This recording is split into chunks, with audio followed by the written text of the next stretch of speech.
গত কয়েক মাসের তুলনায় প্রতিদিনই বাড়ছে ডেঙ্গু আক্রান্ত রোগীর সংখ্যা। সম্প্রতি স্বাস্থ্য অধিদপ্তরের প্রতিবেদনে এ তথ্য উঠে আসে। এখন পর্যন্ত ডেঙ্গু আক্রান্ত হয়ে হাসপাতালে ভর্তি হওয়া রোগীর ৫৫% ঢাকার বাইরের। যদি দ্রুত পরিস্থিতি নিয়ন্ত্রণ না করা যায় তবে ডেঙ্গু পরিস্থিতি আরও খারাপ হবে বলে জানাচ্ছেন বিশেষজ্ঞরা। বিস্তারিত আফরিন আক্তারের প্রতিবেদনে। বাংলাদেশে ডেঙ্গু আক্রান্ত রোগীর সংখ্যা যেমন বাড়ছে তার সাথে পাল্লা দিয়ে বাড়ছে মৃত্যুর সংখ্যাও। ঢাকা ছাড়াও আক্রান্তের সংখ্যা বাড়ছে অন্যান্য জেলায়। রাজধানীর হাসপাতালগুলোতে এখন ডেঙ্গু রোগীর উপচে পড়া ভিড়।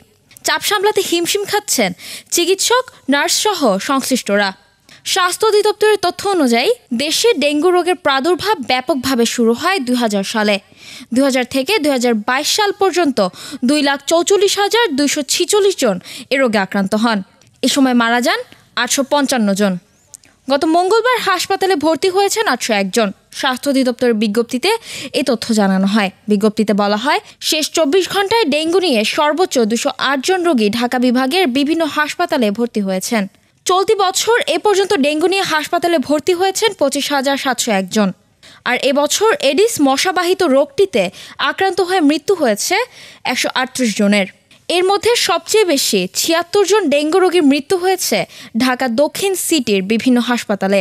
ডেঙ্গুর প্রকোপ বাড়ছে জানিয়ে স্থানীয় সরকার, পল্লী উন্নয়ন ও সমবায় মন্ত্রণালয়ের উপদেষ্টা এএফ হাসান আরিফ বলেছেন, পরিস্থিতি নিয়ন্ত্রণে ১২টি টিম গঠন করা হয়েছে। প্রত্যেকের সচেতনতাই পারে ডেঙ্গু প্রতিরোধ করতে। আফরিন আক্তার, আমরা করব জয়, এটিএন বাংলা, ঢাকা।